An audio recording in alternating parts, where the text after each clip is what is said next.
আসসালামু আলাইকুম শিক্ষার্থী বন্ধুরা। চলো আজকে আমরা শতকরাকে মাত্র 5 মিনিটে পানি বানায় ফেলবো। ওকে, তো ওকে কথা না বাড়িয়ে আমরা চলে যাচ্ছি সরাসরি বোর্ডে। আমরা বোর্ডে বেশ কিছু প্রবলেম লিখেছি। এখানে দেখতে পাচ্ছ যে 12 গুণিত 5%, আবার এখানে লিখেছি 12 এর 5%। এখন প্রশ্ন হলো এই দুটো কথা আলাদা করে লিখেছি কেন? আসলে দুটো কথা একই। 12 গুণিত 5% যেই কথা, 12 এর 5% কিন্তু সেই একই কথা। এমন লিখেছি 200 গুণিত 15%, আবার 200 এর 15%, এটা কিন্তু সেম কথা। ওকে, আমরা মিডিলে উত্তরগুলো লিখবো। দুটো কথার উত্তর যেহেতু একটি, আমরা উত্তরগুলো দেখবো কিভাবে করছি। ওকে, 12 এর 5% বা 12 গুণিত 5% করার জন্য আমরা যে কাজটা প্রথমে করবো, এই দুটো গুণ করে ফেলবো। এই যে 5 বারং 60, 60 লেখার পরে যে কাজটা করবো, আমরা দশমিকটাকে জাস্ট 2 ঘর বাম দিকে সরায় নিয়ে আসবো। তাহলে দশমিক রয়েছে কোথায়? এখানে। বাম দিকে যদি 2 ঘর নিয়ে আসি, 1 ঘর 2 ঘর, দশমিকটা চলে আসলো কোথায়? এখানে, অর্থাৎ 0.60। দশমিকের বাম দিকে আমরা এটা 0 দিতে পারি। ওকে, একইভাবে যদি এই কাজটা আমরা করি, তাহলে কি হচ্ছে? এই যে 15 দুগুণে 30, এই যে গুণ করে ফেলছি, তারপরে ডান দিকে দুটো শূন্য ছিল, বসে গেল। এবার আমরা করব কি?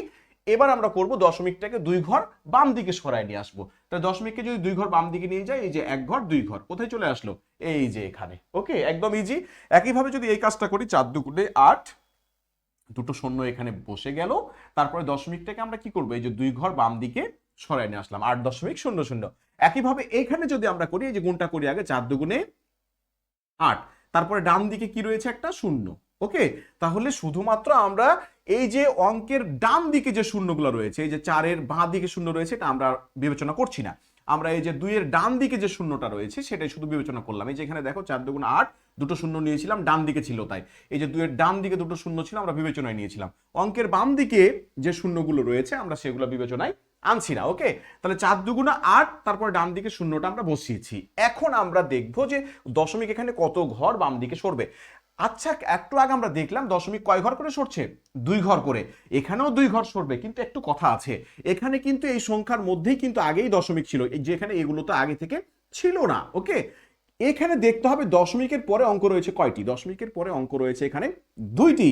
তাহলে এখানে অঙ্ক রয়েছে 2টি। আবার আমরা শতকরার জন্য কয় ঘর সরবে? 2 ঘর। তাহলে এই 2 ঘর আর আমার শতকরার জন্য 2 ঘর, মোট এখানে সরবে কয় ঘর?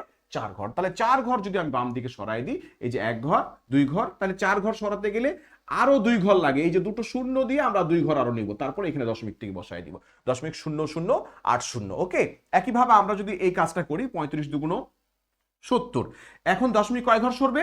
2 ঘর। এই যে 1 ঘর 2 ঘর, এই যে 0.70, আমরা এখানে একটা শূন্য দিতে পারি। ওকে, একইভাবে এখানে যদি আমরা গুণ করি, 15 কে, এই যে 15 আগে দিলাম।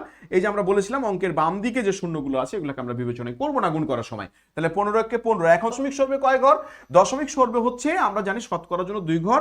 আবার যদি সংখ্যার মধ্যে এখানে দশমিক থাকে, দশমিকের পর অঙ্ক রয়েছে 2টি, তাহলে 2 ঘর, আর শতকরার জন্য 2 ঘর, 4 ঘর। তাহলে 1 ঘর 2 ঘর, এই যে 3 ঘর 4 ঘর, এই 0.0015। তাহলে এই যে শতকরা হিসাবগুলো একদম ইজি। এখন প্রশ্ন হলো, শতকরা করার সময় কেন দশমিককে আমরা 2 ঘর করে বামে সরাচ্ছি? এর কারণটা কি? এর কারণ হলো, আমরা জানি যে আমরা যখন 15% লিখি, 15% মানে কি আসলে? 15% মানে হচ্ছে 15/100। আর আমরা জানি যে কোনো সংখ্যাকে যদি 100 দিয়ে ভাগ করা হয়, তাহলে দশমিক সংখ্যা কয় ঘর বামে সরে? 2 ঘর। এই যে এখানে যদি ভাগ করি আমরা, কত হয়? 0.15। এই যে এখানে দশমিক ছিল, 2 ঘর কোথায় চলে আসলো? বাম দিকে চলে আসলো। এই জন্যই কিন্তু এই বেসিক থেকেই কিন্তু আমরা এখানে ব্যবহার করেছি। ওকে, কিন্তু ইজিলি কিন্তু এই কাজগুলো আমরা গুণ করেই করতে পারছি। এখন পরীক্ষার মধ্যে যখন এটা এমসিকিউতে আসবে, এত হিসাব তো করা যাবে না, এই জন্য শর্টকাট মারতে হবে। এই শর্টকাটের মাধ্যমে কিন্তু আমরা এই কাজগুলো ইজিলি করে ফেলতে পারবো। শুধু তাই না, বড় অঙ্কের মধ্যে কখনো কখনো থাকে যে দৈর্ঘ্যকে 5% বৃদ্ধি করা হলো, প্রস্থকে 3% কমানো হলো, এখন ক্ষেত্রফলের কত পার্সেন্ট বৃদ্ধি বা হ্রাস পাবে, তখন আমরা দ্রুত কাজ করার জন্য এই টেকনিকগুলো ব্যবহার করতে পারি। তোমার যদি মনে হয় ভিডিওটি থেকে আরেকজন উপকৃত হবে, তাহলে তোমার টাইম লাইনে শেয়ার করে দাও এবং পেজটিতে ফলো লাইক দিয়ে রাখো। আর যদি মনে হয় এ আর এমন কি, তাহলে জাস্ট ইগনোর ইট। যেখানেই থাকো, ভালো থাকো।